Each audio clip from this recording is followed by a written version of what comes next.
que mal você nem começou a responder, essa pessoa já está jogando outra pergunta, não para conhecimento, mas para ficar te desestabilizando emocionalmente. É uma outra postura que é muito comum e a gente nem sabe. Aquele pegajoso, sabe? Aquela pessoa que... Agora, uma forma também de a gente perceber é justamente isso. Se você está desvitalizado, de repente você vai lá, abraça uma pessoa, ou você joga toda aquele seu lixo tóxico emocional em cima do outro, e aí você fala, nossa, conversar com você Me faz tão bem. faz tão bem, a pessoa tá amarela, branca, pálida, caída no chão, pode ter certeza que é uma postura de vampirizador. Daí você estava comentando agora sobre essa questão do abraço, né? Uma coisa que é muito comum, que a gente vê dentro dessa visão esotérica, e é a história do se você está mal, abrace uma árvore. Então, quer dizer, na verdade, eu vou vampirizar a pobrezinha da árvore. Primeiro, porque assim, você está jogando um lixo tóxico em cima dela, porque as energias negativas, elas necessitam do elemento terra. Quando eu digo terra, é qualquer coisa que tenha... Por exemplo, você entra num lugar, você tem lá uma quiumba que foi uma forma de pensamento que está no ar, que foi soltada por alguém, automaticamente ela vai grudar em você. Ela precisa ter essa ligação com a terra. Então, o lixo tóxico, ele precisa disso. Quando você joga para a árvore, você está, na verdade, primeiro despejando isso e puxando a outra energia da árvore, né? Então, agora, a gente precisa lembrar uma coisa. A natureza, ela trabalha também, existem seres, existem espíritos que trabalham com a transformação dessas energias. Então, é importante lembrar, por exemplo, dentro da Umbanda existem Exus, existem espíritos voltados para a luz, inclusive, são espíritos que a gente chama Exus de lei, são voltados para o trabalho espiritual, e eles são mestres na manipulação e na transmutação dessas energias. Então, dependendo, assim, não é coitada da árvore, né? Existem árvores, existem campos de trabalho, existem lugares que necessitam dessa energia para se transforma, como o gás carbônico, mesma coisa. Que existem plantas que fazem, as plantas fazem através do processo fotossintético essa transformação. Então, não necessariamente algumas energias densas elas sejam ruins para todo mundo. Existem seres, existem elementais, existem forças da natureza que trabalham para transformar essas energias. Tá, só para lembrando, né, que a palavra vampiro quer dizer, na verdade, apetite pela vida, né? Mas seria ótimo se fosse pela vida no geral, né? Apetite pela vida do outro, Do né? outro. Do outro, né? E eu acho que sim, para a gente fazer um fechamento de como posso me proteger então? Bom, primeiro, autoconhecimento.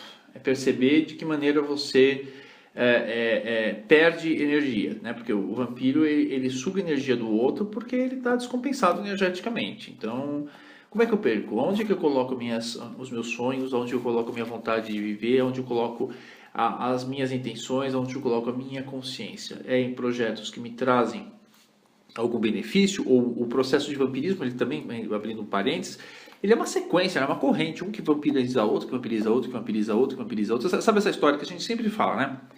Que infelizmente a religião mudou tudo, né? Eu ajudo o outro e você me ajuda. Não é melhor eu me ajudar e você se ajudar e depois a gente caminha juntos para um outro caminho? Mas não, é essa coisa de que vira uma promiscuidade, né? Uma suruba energética tudo isso. Então assim, quando você... Fica um na dependência do outro. Um na dependência do outro. A primeira coisa, então, se conhecer. Eu dependo de alguém, eu posso precisar de pessoas, mas eu não posso depender de pessoas. Né? Em qualquer que seja a função, profissional, emocional, familiar, enfim. Então, esse conhecimento. Onde eu estou desperdiçando a minha energia? Segundo, como é que eu posso ser autossuficiente? Quer dizer, em termos de saúde, eu estou cuidando da minha saúde? Eu estou comendo bem? Eu estou praticando exercícios? Eu estou dormindo bem? Eu estou repousando? Eu estou tendo atitudes saudáveis para comigo? Eu estou trabalhando as minhas emoções, as minhas necessidades, tendo consciência daquilo que eu faço. Eu tenho sonhos para alimentar, ou eu estou dependendo também dos sonhos dos outros. Aí, a partir disso, aí também é preciso uma transcendência espiritual, um trabalho espiritual, não digo religioso, mas aprender a se relacionar melhor com a natureza.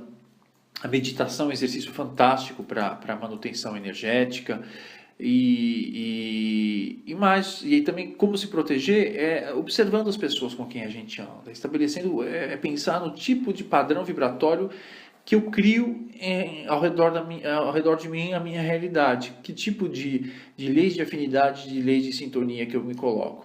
Será que eu preciso conviver com as pessoas que eu convivo hoje? Será que eu não posso ter uma relação muito mais saudável, com pessoas que pensam como eu, com pessoas que também não dependem energeticamente de mim?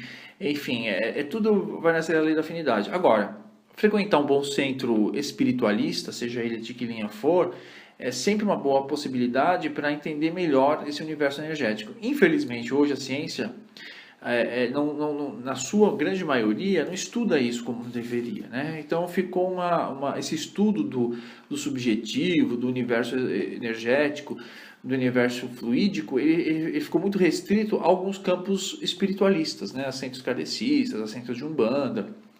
E é preciso que volte essa união da ciência, talvez através da física quântica, mas de se ter um estudo aprofundado sem ter vinculado a nenhuma doutrina religiosa. Mas eu estou falando isso porque é importante frequentar algum lugar que possa te ajudar a compreender e lidar com isso. A mediunidade é um campo que tem muito a ver com isso, quer dizer, médiuns têm mais tendência a serem vampirizados do que outros por terem uma quantidade de fluidos, uma reserva energética muito maior do que outros, principalmente os médiuns de cura e de efeito físico. E também esse contato com a natureza, quer dizer, isso é muito fundamental, né? À medida que o vampiro, e não é à toa que simbolicamente o vampiro foge do sol, ele fica em lugares escuros e urbanos. Você nunca vai ver o vampiro no imaginário popular, no inconsciente, não existe aquele vampiro que fica andando pela praia, no meio do sol, andando no meio das matas, num dia ensolarado, né? Então esse contato com a natureza também é extremamente fundamental. Veio agora, né? Eu estava pensando nisso agora, eu acho que é interessante. Por exemplo, tem pessoas que fazem algumas práticas, que é a prática de fazer desdobramento, até mesmo às vezes sem uma orientação. Numa hora de desdobramento, né, do corpo que você vai fazer, uma meditação mais profunda, você tem a possibilidade de, quando não bem orientado, de repente criar um vínculo maior com esses vampiros que sejam do espaço, vamos chamar assim? Na meditação não, né? A meditação é quando você se volta para si próprio, você está altamente autocentrado. Então não, mas o desdobramento, sim, o desdobramento não a gente tem uma ideia de que a natureza ela é dividida segundo os critérios de bem e mal do homem, né? E na verdade não é assim. O desdobramento pode ser utilizado de uma maneira muito ruim quanto de uma maneira boa. Quer dizer, tem gente que se desdobra para ir aprender nas colunas espirituais, para encontrar seus mentores, para ir ajudar outras pessoas. Tem gente que se desdobra para ir vampirizar, brigar com outras pessoas também. Não acredito, sério? Sim, existem pessoas que na hora do sono e elas voltam quebradas, né? Elas voltam quebradas ou porque saíram na briga, na porrada com seus inimigos encarnados e desencarnados, ou porque foram naquele momento do sono para lugares que são verdadeiros antros de perversidade e de desrespeito, de irresponsabilidade energética. Então assim, tudo vai depender do tipo de vida que você leva, da disciplina que você tem e sobretudo do seu padrão vibratório.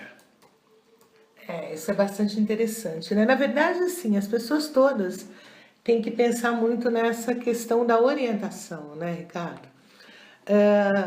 As pessoas têm um pouco, eu acho que, como é que diz? Sacerdote, médico e louco, todo mundo tem um pouco, né? Que às vezes lê, a gente vê muito disso, um vai passando para o outro, que nem você estava comentando sobre o banho de sal grosso, ou outros banhos, as pessoas têm muito do eu ouvi, fulano disse, mas tudo no fundo tem um.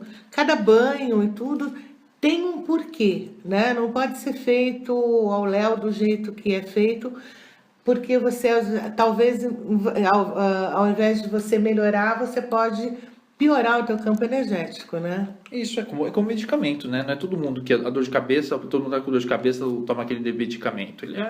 É necessário, a gente trabalha com um conceito, na verdade, na espiritualidade mais independente, a gente trabalha com o conceito de individualidades.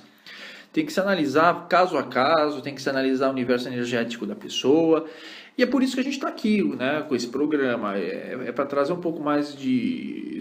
Pode parecer um pouco de arrogância, falar trazer lucidez, mas é trazer uma reflexão um pouco maior sobre a espiritualidade e sobre esse universo. Pati, estamos chegando ao fim do nosso programa. Então, você não quer deixar uma mensagem para todo mundo? Eu quero sim, né? A mensagem que eu deixo é essa questão do olhar sempre para dentro de si, né? Às vezes a gente vê muito essa questão do como as pessoas reclamam do mundo, como as pessoas dizem que as oportunidades não existem ou que as portas estão fechadas. Mas quantas vezes a gente fecha essas portas, né? Quantas vezes nós não conseguimos abrir essas portas por pura preguiça ou por falta de coragem. Então, rever essa interiorização e a gente conseguir ficar cara a cara com a gente mesmo, que é muito complicado, porque às vezes é muito difícil, né? Eu acho que isso traz caminhos novos não só para a nossa vida, mas para a vida de uma comunidade, de quem está perto. E uma outra coisa que eu gostaria de deixar também. A gente está aí num planetinha que de verdade é minúsculo em relação a todo o resto do universo, e às vezes a gente esquece que existem outras pessoas dentro desse planeta, e a gente faz da Terra ou do nosso planeta o nosso próprio umbigo, né? Então isso que eu acho que é um alerta, porque se o outro não está bem, eu não vou conseguir estar também. E é isso, pessoal. Na próxima semana a gente vai estar por aqui de novo. Com que tema, Ricardo? Magia e tradições ciganas e com uma Uau! super convidada. Beijo para todos.